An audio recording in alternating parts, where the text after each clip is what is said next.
Happy to be here. I had a really good holiday season with my family. At one point, I was in the car with my mom. We're listening to Chris Brown. Yes. Run it. Christmas music, you know? Yep. Shut the fuck up, please. And in the song, it's like, you could get your friend to get with my friend. We could be friends, do it all night. Switch. And I'm in the car with my mom.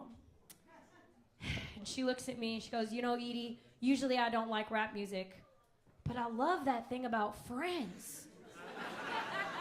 I was like, oh no, how am I gonna explain this, Mom? I was like, okay, I'm gonna put it gently to it, right? I go, okay, Mom, it's not about being friends. It's about fucking.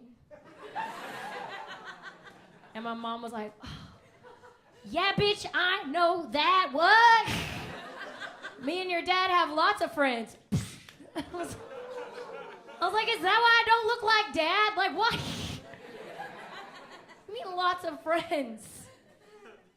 I grew up in Sacramento. I was born to two very poor people. And my dad's big thing was he hated when you leave a light on when you would leave the room. My dad hated that. Like, you know those like timers that they have in like public restrooms that if you sit still for too long, all the lights will shut off? My dad saw that and he's like, let me get this for the entire house. We need this. So when I would leave a light on, my dad hated it. When I was a kid, I wanted to sleep with a nightlight on. My dad takes me and he sits me down. He goes, I know you're 6 years old, you're scared of the dark, but you're still 6 years old. Whatever's gonna get you, probably just gonna get you. You know what I mean? Whether the light's on or not. I was scared to death too. I looked at my mom for help. She was like, yeah, and do you really want to see it coming? I wouldn't. Now go to bed. Me and your dad are having some friends over. We're fucking the Johnsons tonight.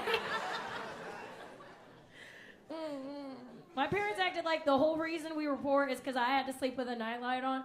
Like, when we'd be at the store, my sister would be like, can we get some candy? My dad would be like, nah, because Edie's got to sleep with a fucking nightlight on. So we're poor. Like, thanks, Edie. Like, and then I became an adult and I got my first power bill. It's like $4 to run a nightlight for 7 years. Like, we're not poor because I had a nightlight. We're poor because you and Mom accidentally keep having kids. Like, what the fuck? Because I had 5 fucking kids accidentally?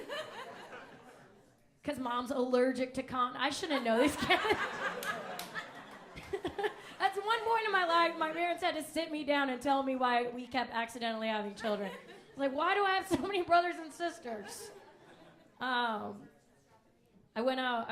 This guy asked me out recently. He approached me. He goes, do you want to go to this cool place down the street where you can drink and play video games? I was like, hell yeah. He's like, it's called The Room. Some of you know where this is going. This bitch took me to his fucking bedroom. I'm just sitting there watching him play Madden, drinking a Mountain Dew and Bailey's, like, it's fine. There were other girls there. His mom was there.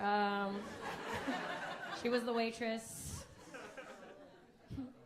And, like, this guy was poor. Like, he had a Xbox, a TV, and an air mattress. This was the whole room. And he looks at me and he goes, I'm a minimalist. I was like, no, bitch, you're poor. Like, game recognized game, poor recognized. How many nightlights do you have? Show me your nightlight. Why the fuck are you so poor?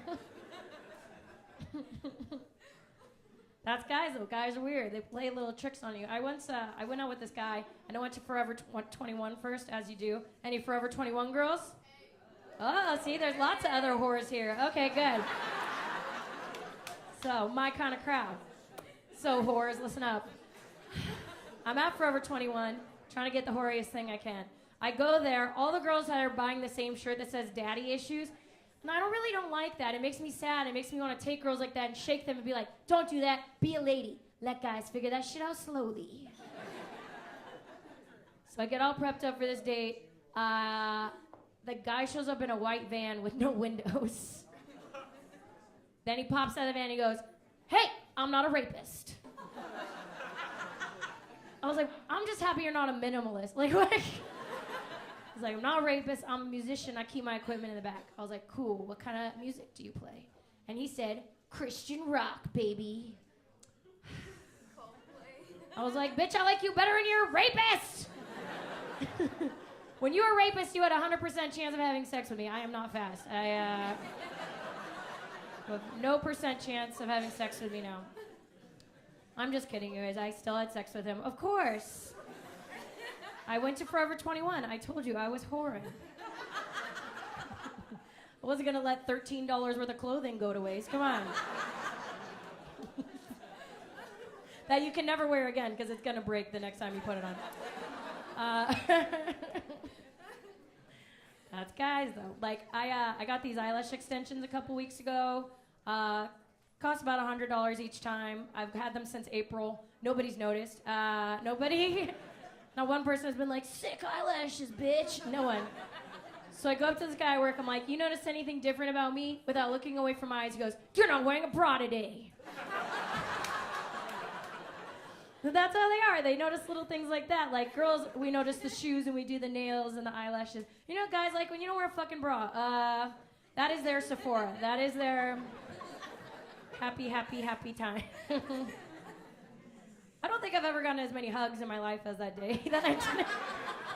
Just constantly, like guys like, whoa, Edie, no, oh shit, come here. It smells so fucking good, dude. If you go up to a guy and you're about to you give him a hug, and he's got someone next to me or next to them, that person's about to ask you where his hug is at. And I hate that shit. Like, you'll be like, where's my hug? Like, I don't know, bitch. I don't like to touch you. That's why I didn't. Like, stay the fuck away from me. Where's my hug? I don't know, at your grandma's house, dude. I have no fucking idea. Please don't touch me. You know who wants hugs? Guys with hairy-ass forearms. Those guys are always, it's like hugging a casino carpet.